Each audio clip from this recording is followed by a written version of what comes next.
ओम परतत्वे सदा लीनो रामकृष्ण समाज्ञया यो धर्म स्थापन रतो वीरेशं तं नमाम्यहम्. We are studying here Swami Vivekananda's Jnana Yoga, and today we have to start a new chapter, the name being the Atman. And here it is written only delivered in America, but we have found out that this was delivered in New York and in the same series. So the last lecture on immortality was delivered on 17th January, and then after a week's gap, this lecture is delivered on 2nd February 1896. The Atman delivered at New York on 2nd February 1896. And what is the theme of this chapter? Swamiji is presenting that to understand the final result of the Advaita philosophy, it is better to go through the steps called Dvaita, Vishishta Advaita and Advaita. That is the main theme of this chapter. And here Swamiji is presenting a complete picture, comprehensive, complete picture of all Indian philosophic and religious thought. So, this is for the Americans. But today's our condition is that it is as good for us because we have forgotten our traditions. So Swamiji's lecture is for all of us to understand what is the meaning of religion in India, what is the meaning of spirituality in India, what is the philosophic thought in India, and how we should proceed about it. So Swamiji is starting now. Many of you have read Max Muller's celebrated book, 3 lectures on the Vedanta philosophy. And some of you may perhaps have read in German Professor Deusson's book on the same philosophy. So because he was talking in America, most of the people know English there. And Max Muller was the famous German scholar working in England with the help of the British government. And he was doing research in the Vedas. And in Swamiji's opinion, he was Sayanacharya reborn. So he could catch Advaita understanding, and his book had become famous. So his book was called 3 Lectures on the Vedanta Philosophy. And those who are further interested in Indian thought, either they knew German or they studied German language for that purpose, and then another German, Max Muller also was a German, but working in England.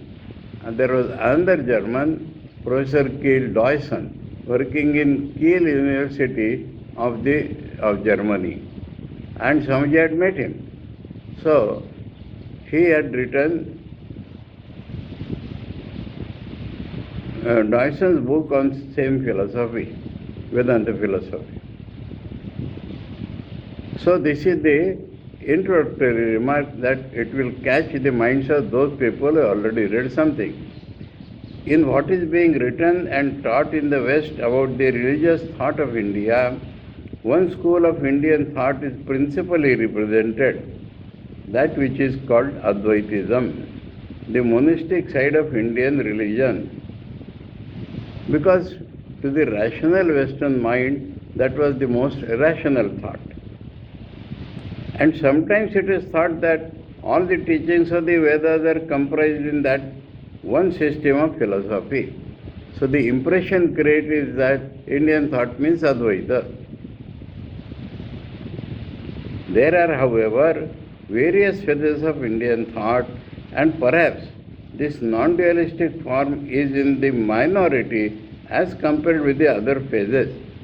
If you consider the Adhikara Veda, what people can catch, So this Advaita is believed in, understood and practiced by very, very few people compared to the whole Indians who are religious or who are spiritual, and they struggle on the lower steps.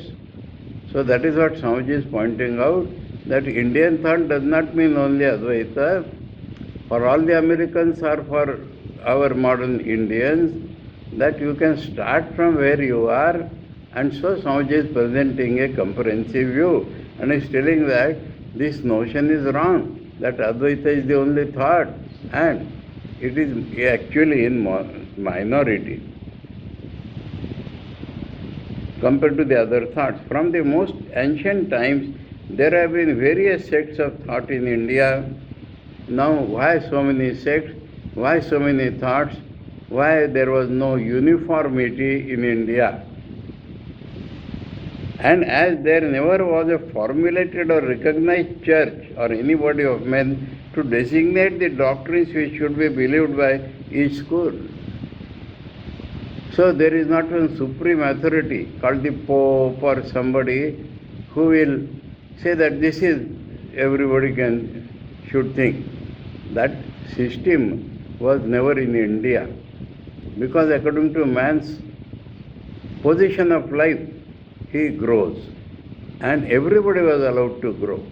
That is the beauty of the Vedas and Vedanta. And as there never was a formulated or recognized church or any body of men to designate the doctrines which should be believed by each school, people were very free to choose their own form, make their own philosophy and establish their own sects, choose their own form of religion, make their own philosophy by their reason and adhikar, and establish their own sect. And so they become the founder of the sects and they got followers. We therefore find that from the most ancient times, India was full of religious sects. And Swamiji is never against religious sects. He says that everybody has a mind. And he says that let everybody has his own sect. So the full scope of the varieties of mind and adhikar are allowed in the Indian system. At the present time, I do not know how many hundreds of sects we have in India. Innumerable. So Swamiji says hundreds. How many I do not know. And several fresh ones are coming into existence every year. It seems that the religious activity of that nation is simply inexhaustible. So when the freedom is allowed, the activity grows and people choose their own path and they proceed.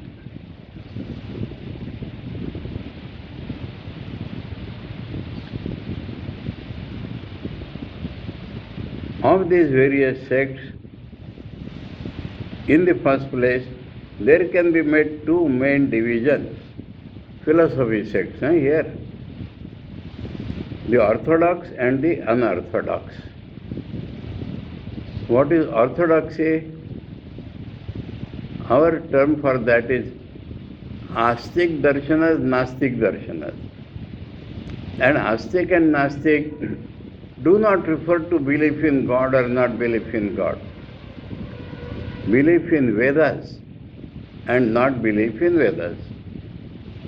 Because Indians considered Vedas to be the revealed gospel.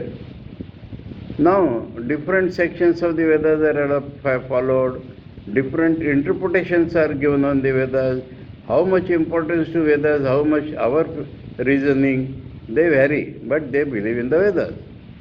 On the other hand, people not only not believe, but they criticize and they stand against the Vedas. And that also philosophy is accepted in India. So, that is called orthodox and unorthodox. In Sanskrit we may say Sanatani and opposite to Sanatani.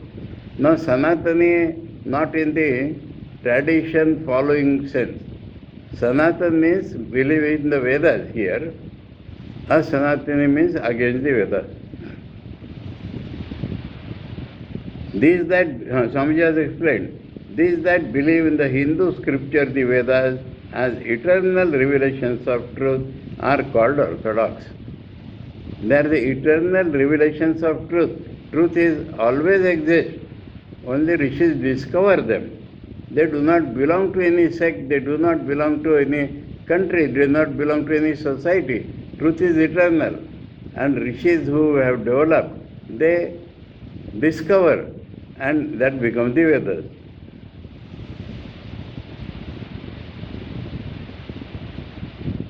Those that believe in the Hindu scripture, the Vedas, as eternal revelations of truth are called orthodox, and those that stand on other authorities, rejecting the Vedas, are the heterodox in India. Not simply based on other authorities, but they reject the Vedas.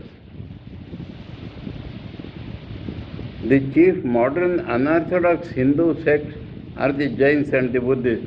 Remember Swamiji's statement, huh? Jains and Buddhists accept as Hindus. You know the word Hindu was coined by the Arabians when they came to India. As they could not pronounce Sindhu, they called us Hindus. And they found that the people living on this side of Sindhu river are very different.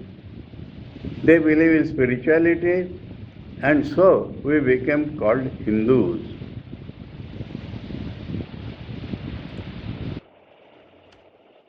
Now Jainism was born in India, Buddhism was born in India,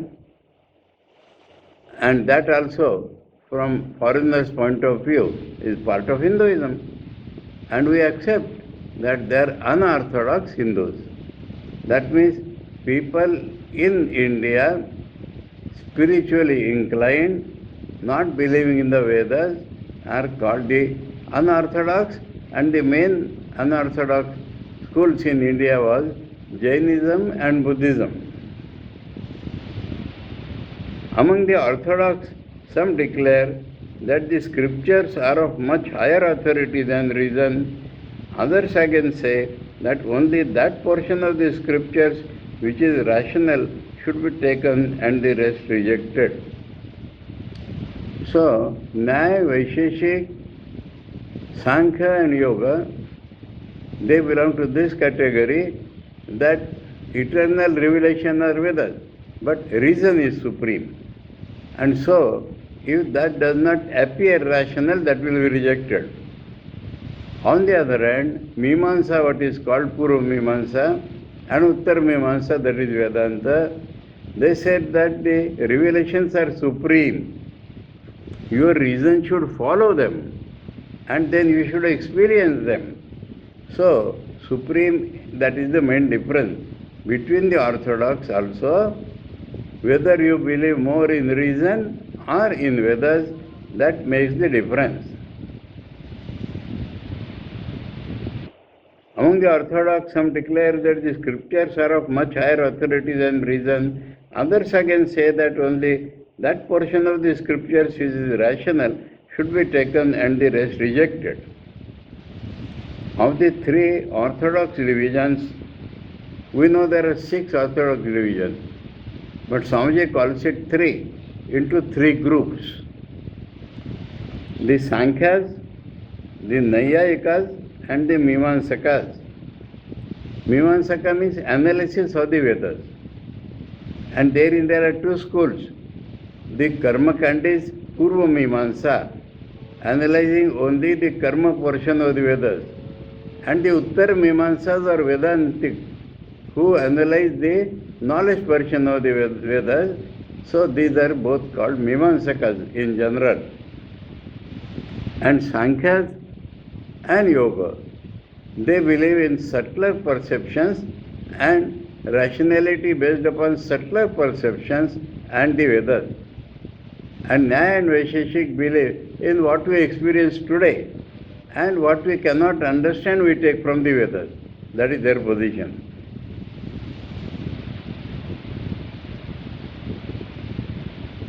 Of the 3 orthodox divisions, not particular sects or schools, but categories. The Sankhyas, the Naiyayikas and the Mimamsakas, the two former, although they existed as philosophical schools, failed to form any sect, religious. Sankhyas and Naiyayikas. Naiyayikas includes Vaisheshikas. Now, Sankhyas generally, philosophical levelly, Sankhyas and Yogas are thought of. And Swamiji has not mentioned yoga here at all.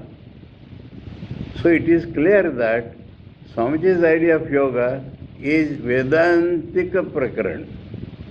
Certain methods of meditation as prescribed according to Vedic thought.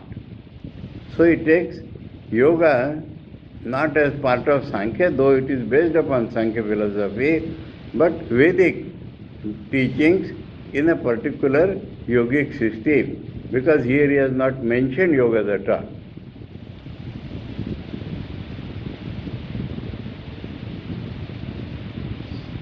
The one sect that now really covers India is that of the later Mimamsakas or the Vedantists, Uttar Mimamsa. That means believing in the Upanishads or the knowledge portion of the Vedas. So it is called the later Mimamsakas. Or the Vedantists. Their philosophy is called Vedantism. All the schools of Hindu philosophy start from the Vedanta or Upanishads. So, philosophically, Swamiji is not at all mentioned yoga philosophy here. You have to start from Vedanta, from Upanishads. And how you interpret the Upanishads is your business, according to your intellect, according to your evolution. All the schools of Hindu philosophy start from the Vedanta or Upanishads, but the monists took the name to themselves as a speciality. Advaitis are more called Vedantins than the others. Others are called Vaishnavas and what not. But they are called Vedantists because they wanted to base the whole of their theology and philosophy upon the Vedanta and nothing else. So reason etc. becomes secondary. Vedanta becomes primary. Then that is the monist speciality.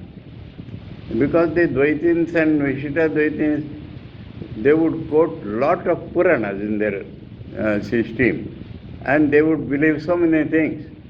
But though they are Vedantists, but the Advaitins base everything only on the Vedanta.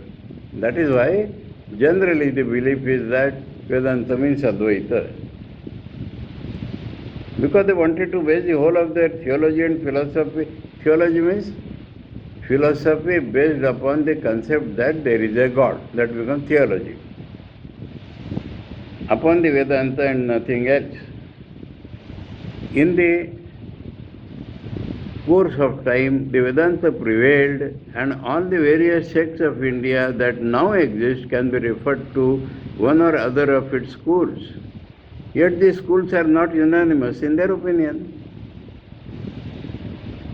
according to evolution. We find that there are three principal variations among the Vedantists. Now, before taking the differences, Swamiji takes the common points in the three systems, very important points, because Hinduism is based upon these 3 points, the Orthodox Hinduism. We find that there are 3 principal variations among the Vedantists. On one point they all agree, 1, 2, 3 Swamiji will mention. On one point they all agree, and that is that they all believe in God. It's a very, very important statement. Because foolishly I would say, some Advaitins say that in Vedanta there is no place for Ishvara. I told you one incident. Once upon a time, one Swami of our order, he was very much devoted to Ishvara and he was equally interested in Vedanta, but he was afraid of the Vedanta because he had heard this thing that there is no place of God in Vedanta. And when I was in Belgaum he expressed this to me, and from the Gita, which is a commentary on Vedanta, I gave him 134 instances of God. So, this must be remembered. The non-understanding, fanatic Vedantis believe there is no Ishvara in. That is not truth at all. The others believe in only personal God or Ishvara Sagun Brahma, while the Vedantis say that Ishvara is both Sagun and Nirgun. That is the difference. You can call Ishvara Sagun and Nirgun, you can emphasize one over the other, you can tell which is higher concept and lower concept, but to say that there is no Ishvara is foolishness. And so, Swamiji is categorically stating the Dvaitis, Vishtadvaitis and Advaitis, the names have not yet come, but common point is that they believe in God. All these Vedantists also believe, that's second point. All these Vedantists also believe the Vedas to be revealed word of God. Now what is revealed word of God? Not exactly in the same sense perhaps as the Christians or the Mohammedans believe, but in a very peculiar sense.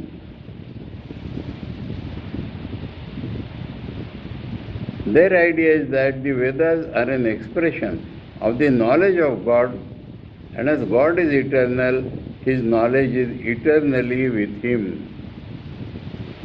God always has the knowledge with Him. It is eternal as God, as the reality. That is the Indian concept of Vedas.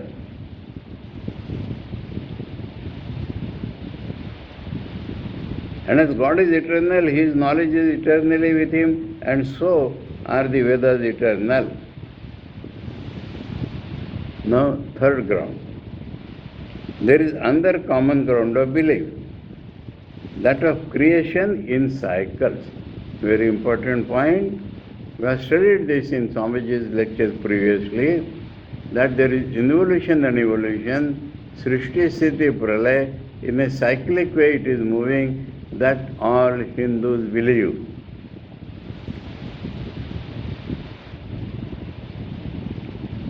There is another common ground of belief, that of creation in cycles, that the whole of creation appears and disappears, that it is projected and becomes grosser and grosser, and at the end of an incalculable period of time, it becomes finer and finer, when it dissolves and subsides, and then comes a period of rest. Again it begins to appear and goes through the same process. They postulate the existence of a material. Now again, common point, fourth perhaps. And that is also equally important. And I have been talking about it, Swamiji, basing upon what Swamiji says. They postulate the existence of a material which they call Akasha. Akasha is a material. Akasha is not empty space. Akasha is the primordial matter. Akasha is the indiscrete matter, when it has not expressed itself in atoms and all that. So, matter, very, very subtle, which can accommodate other matter in it, that is called Akasha. They postulate the existence of a material which they call Akasha, which is something like the ether of the scientist. Scientists had tried ether as a substance, but they failed, because ether does not give empty space. So, but at that time, those who knew science knew this concept of ether, so Swamiji is presenting it, that it is like that.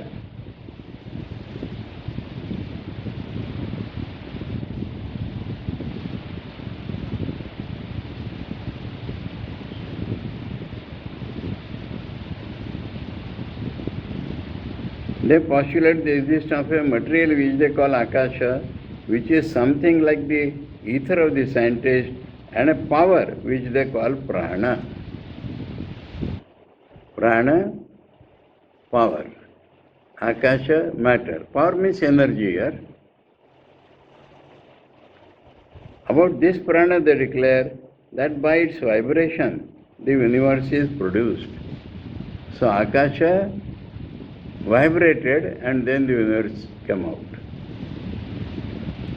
When a cycle ends, all the manifestations of nature becomes finer and dissolves into that Akasha which cannot be seen or felt, yet out of which everything is manufactured when it becomes grossified.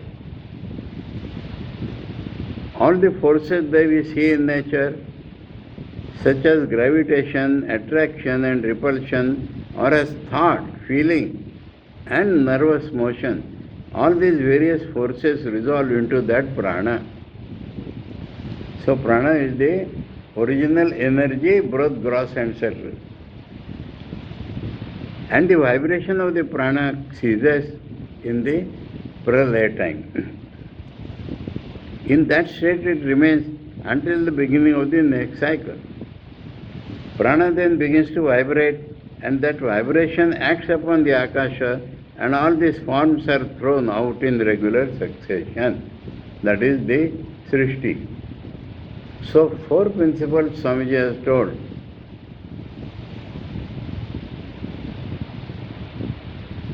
Belief in God, belief in Vedas as the eternal revelation of God, the movement in cycles, and origin from Akash and Prana.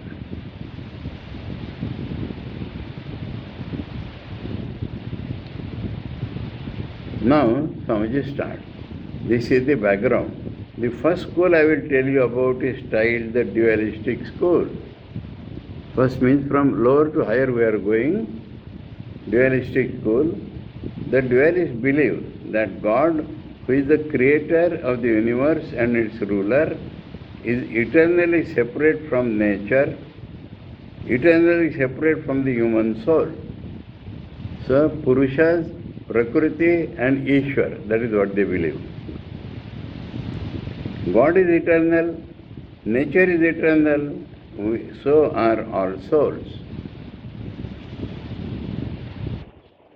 Nature and the souls become manifested and change, but God remains the same. According to the dualist again, that means God is more important, both of us are changing, we and nature. According to the dualist again, this God is personal in that he has qualities, not that he has a body. So personal God does not mean a particular form or a particular body, but he has qualities that becomes personal. He is merciful, he is just, he is powerful, he is almighty. He can be approached, he can be prayed to, he can be loved, he loves in return, and so forth.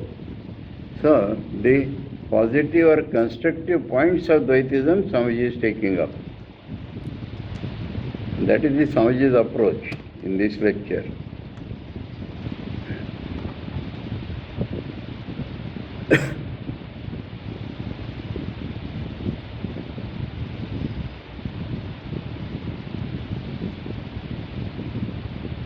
He can be loved, he loves in return, and so forth. In one word, he is a human God, only infinitely greater than man. Like us, he has none of the evil qualities which men have. He is the repository of an infinite number of blessed qualities. This actually from Vishita Dvaitis, but it fits into Dvaita more. That is their definition. He cannot create without materials, and nature is the material out of which he creates the whole universe. So that is what they believe. He is separate and he creates from nature.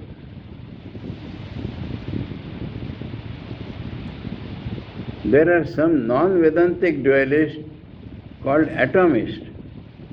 Oh, non-Vedantic, all right. That means within Vedanta, Dvaita, Vishtadvaita, and Advaita, Swamiji is explaining. But among the other orthodox, I told you, Vaisheshikas.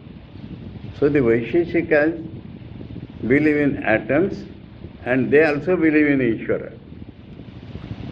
There are some non-Vedantic dualists called atomists who believe that nature is nothing but an infinite number of atoms and God's will acting upon these atoms creates. The Vedantists deny the atomic theory. They say it is perfectly illogical. The indivisible atoms are like geometrical points without parts or magnitude. No length, no breadth, no part, but something without parts or magnitude. If multiplied an infinite number of times, will remain the same. So this is explaining to the Vaisheshikas that if there are no dimension, maybe add infinite, but dimension will not be there. On the other hand, the Vedantic dualist starts on indiscrete matter, and that when vibrates becomes solidified crystal and the universe comes.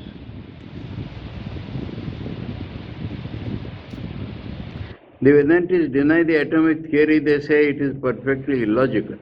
The indivisible atoms are like geometrical points without parts or magnitude, but something without parts or magnitude, if multiplied an infinite number of times, will remain the same. Anything that has no parts will never make something that has parts. Any number of zeros added together will not make one single whole number. So if these atoms are such that they have no parts or magnitude, the creation of the universe is simply impossible out of such atoms. Therefore, according to the Vedantic dualist, there is what they call indiscrete or undifferentiated nature. Undifferentiated or indiscrete. And out of that, God creates the universe. The vast mass of Indian people are dualists. So that is those who believe in God, those who believe in philosophy or religion, the base is made of these people.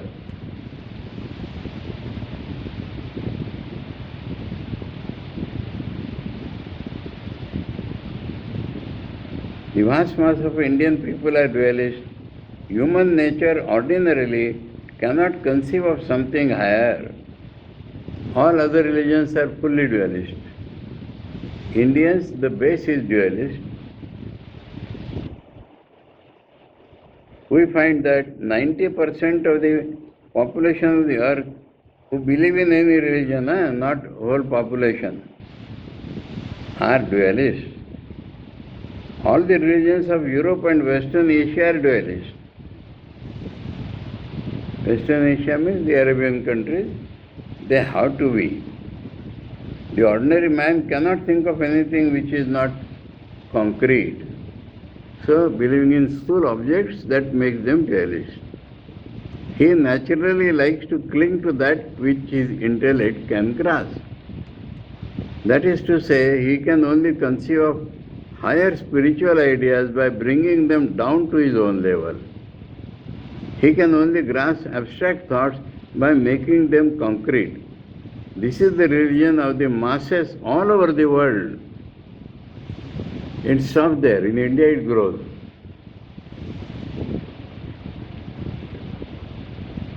They believe in a God who is entirely separate from them, a great king, a high, mighty monarch as it were. At the same time, they make him purer than the monarchs of the earth. They give him all good qualities and remove the evil qualities from him, as if it were ever possible for good to exist without evil, as if there could be any conception of light without a conception of darkness. So rationally it may be, but that is what people believe in. With all dualist theories, the first difficulty is, how is it possible that under the rule of a just and merciful God, the repository of an infinite number of good qualities, there can be so many evils in this world which he has created? This question arose in all dualistic religions, but the Hindus never invented a Satan as an answer to it. This is the condition of other Semitic religions, Mohammedans and Christians. The Hindus with one accord laid the blame on man, and it was easy for them to do so. Why? Because, as I have just now told you, they did not believe that souls were created out of nothing. That is the important point. We see in this life that we can shape and form our future. Every one of us, every day, is trying to shape the tomorrow. Today we fix the faith of the tomorrow. Tomorrow we shall fix the fate of the day after, and so on. It is quite logical that this reasoning can be pushed backward too. If by our own deeds we shape our destiny in the future, why not apply the same rule to the past? If in an infinite chain, a certain number of links are alternately repeated, then if one of these groups of links be explained, we can explain the whole chain. So in this infinite length of time, if we can cut off one portion and explain that portion and understand it, then if it be true that the nature is uniform, the same explanation must apply to the whole chain of time. So that is how to think. If we can cut off one portion and explain that portion and understand it, then if it be true that nature is uniform, the same explanation must apply to the whole chain of time.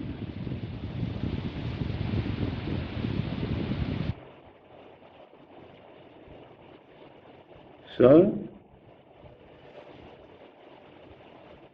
first he said that infinite and links are repeated. Secondly, he says, if cut out a portion and explain, then that should apply to all.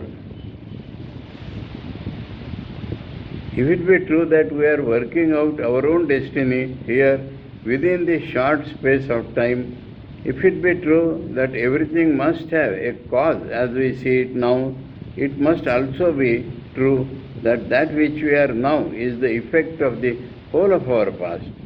Therefore, no other person is necessary to shape the destiny of mankind but man himself. So the responsibility becomes on man. He should not blame others for his mischief, misery.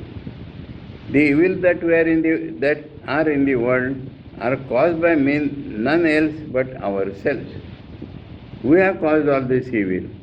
And just as we constantly see misery resulting from evil actions, so can we also say that much of the existing misery in the world is the effect of the past wickedness of man. Man alone, therefore, according to this theory, is responsible. God is not to blame. He, the eternally merciful Father, is not to blame at all. We reap what we sow. Karma theory. This also is believed in all the Vedantis. Another peculiar doctrine of the dualist is that every soul must eventually come to salvation. That is the ultimate aim, not heaven, but salvation means freedom. No one will be left out. Through various vicissitudes, through various sufferings and enjoyments, each one of them will come out in the end. Come out of what? The one common idea of all Hindu sects is that all souls have to get out of this universe. Neither the universe which we see and feel, nor even an imaginary one, Swarga, can be right, the real one, because both are mixed up with good and evil. According to the dualist, there is beyond this universe a place full of happiness and good only, and when that place is reached, there will be no more necessary of being born and reborn, of living and dying, and this idea is very dear to them. So they believe in some loka, Vaikuntha or Kailasha or Ramakrishna loka. We will not have to come back to human life. There we shall remain almost perfect and happy. It is a different idea than the idea of heaven. Heaven is only happiness with misery, and this is as pure as man can think.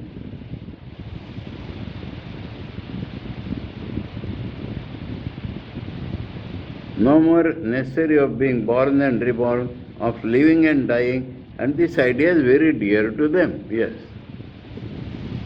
No more disease there, and no more death. There will be eternal happiness, and they will be in the presence of God for all time and enjoy Him forever. They enjoy God. They believe that all beings, from the lowest worm up to the highest angels and gods, with all, sooner or later attain to that world where there will be no more misery. But our world will never end, because new people will come. Plants will become men, and it will continue. It goes on infinitely, although moving in waves. That will be there. Go to Pralaya, come back, but never end. Although moving in cycles, it never ends. The number of souls that are to be saved, that are to be perfected, is infinite.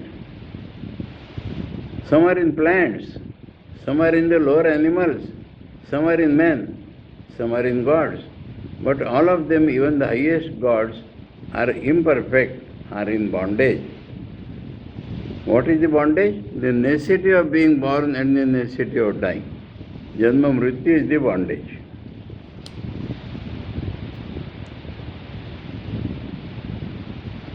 Even the highest gods die. God is different and gods is different. Even the highest gods die. What are these gods? They mean certain states, certain offices. For instance, Indra, the king of gods, means a certain office. Some soul which was very high has gone to fill that post in this cycle, and after that this cycle will be born again as man and come down to this earth. And the man who is very good in this cycle will go and fill that post in the next cycle. So with all these gods. So that is the position. God is a position, a post, and by their turn they fill it.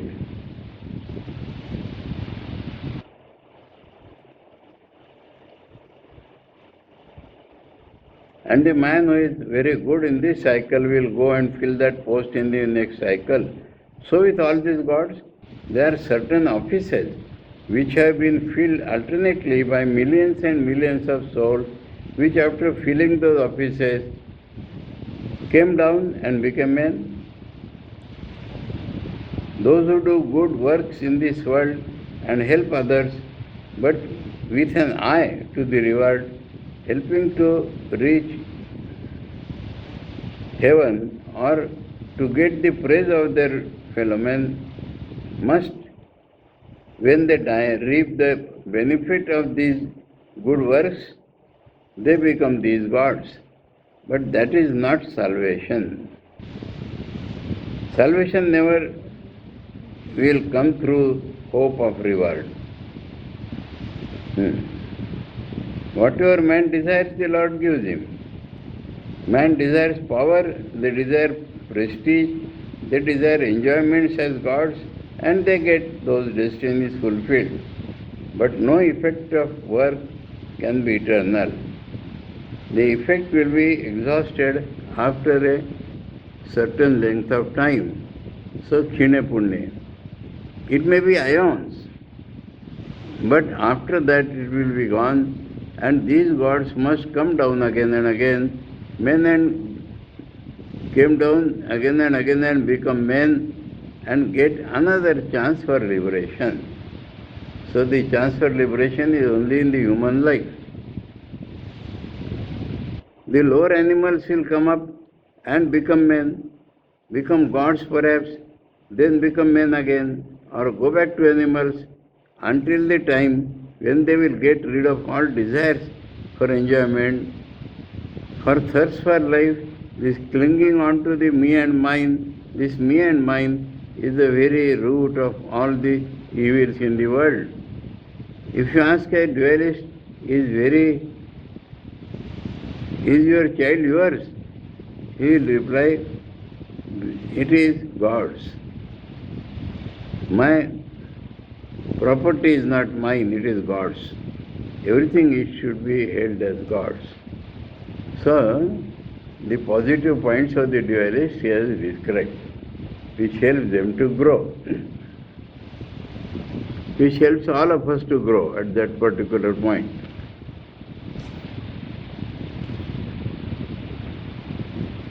Now these dualist sects in India are great vegetarians, great preachers of non-killing of animals.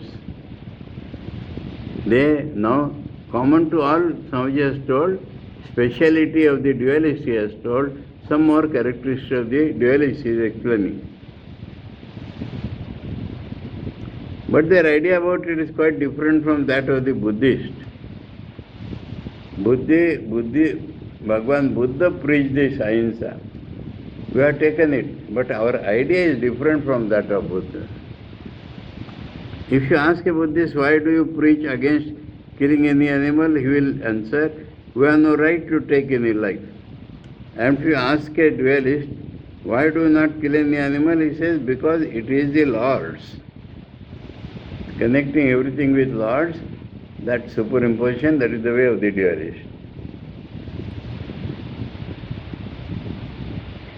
So the dualist says that this me and mine is to be applied to God and God alone. He is the only me and everything is in Him. When a man has come to this state where he has no me and mine, when everything is given up to the Lord, when he becomes everybody's and is ready even to give up his life for an animal without any desire for reward, then his heart will be purified. And when the heart has been purified, from that heart will come the love of God. So it is not Satan which is creating trouble. Our mind is creating trouble, and if that be pacified, we will come to God, we will love God more. God is the center of attraction for every soul, and the dualist says, a needle covered up with clay will not be attracted by a magnet. But as soon as the clay is washed out, it will be attracted. Attraction is not working because of the mud. Mud is our impurities of the mind. And if they are purified, we will feel the attraction. God is the magnet and human soul is the needle, and its evil works, the dirt and dust that cover it. When we do any wrong work, dust and dirt settles on it. As soon as the soul is pure, it will be natural attraction come to God and remains with Him forever, but remains eternally separate. We do not become God, we remain in Him. The perfected soul, if it wishes, can take any form. It is able to take 100 bodies if it wishes, or have none at all, if it so desires. It becomes almost almighty, except that it cannot create. That power belongs to God alone. Never, however perfect, can manage the affairs of the universe. That function belongs to God.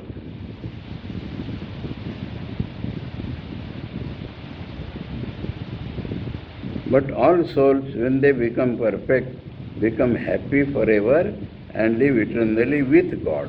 This is the dualistic statement.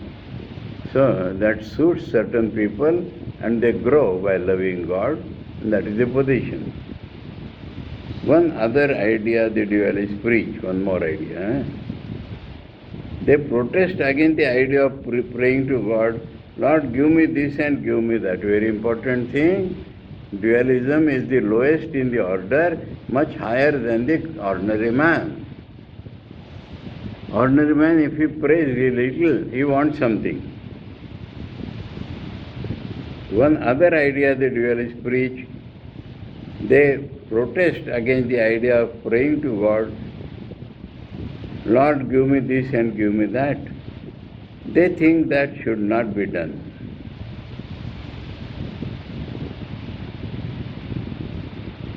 If a man must ask some material gift, he should ask inferior beings for it. Ask one of these gods, or angels, or a perfected being for temporal things, or things of this world. God is only to be loved. Beautiful. Dualism, positive things explained. It is almost a blasphemy to pray to God, Lord, give me this and give me that. Almost blasphemy is it. According to the dualists, therefore, what a man wants, he will get sooner or later by praying to one of the gods. But if he wants salvation, he must worship God. This is the religion of the masses of India. So the first step in religion is to believe in God. God is doing everything, not against us, but supporting us, and we have to become devotees. The real Vedanta philosophy begins with those known as the qualified non-dualists. Real Vedanta philosophy means Swamiji accepts that the Vishishtadvaitic explanation also has some value. And because of the similarity with Advaita, he calls it real Vedanta philosophy. Begins. They make the statement that the effect is never different from the cause. The effect is but the cause reproduced in another form. Change of form, reality remains same. If the universe is the effect and God the cause, it must be God himself. It cannot be anything but that. They start with the assertion that God is both the efficient and the material cause of the universe.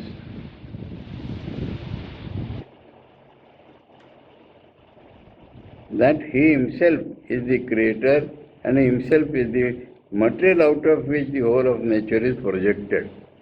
So he does not require an outside material. That is the difference with the dualist.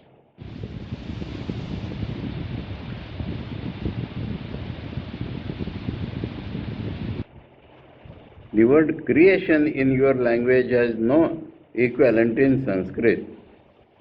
Because there is no sect in India which believes in creation as it is regarded in the West, as something coming out of nothing. It seems that at one time there were a few that are silenced, that had some such idea, but they were very lucky ones.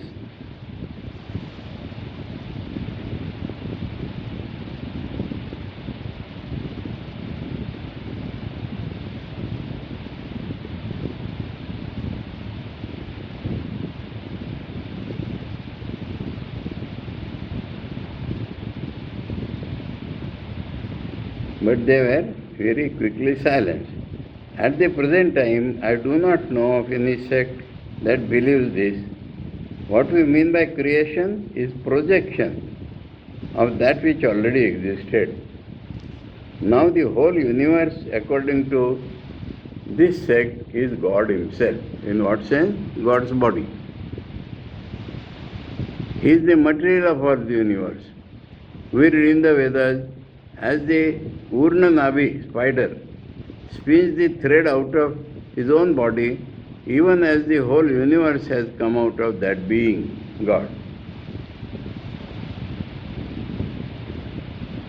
If the effect is the cause reproduced, the question is, how is it that we find this material, dull, unintelligent universe produced from a God which is not material but with eternal intelligence?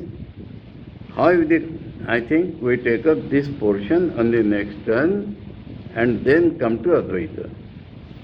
Swamiji has beautifully explained the whole system of Indian thought and brought us to the Upanishadic or Vedantic Dvaita Vishradvaita, and he has explained Dvaita fully, and now he has taken up Vishradvaita, and when he finishes this, he will take up Advaita. That is the presentation, and the heading of the chapter being Atman. So, we take it up in the next turn. We need not rush through it. Om Paratatve Sada Lino Ramakrishna Samagya Yo Dharma Sthapana Rato Vire Kantam Navamyaham. Om Shanti Shanti Shanti. Hare Om Tat Sat. Shri Ramakrishna Arpanamastu.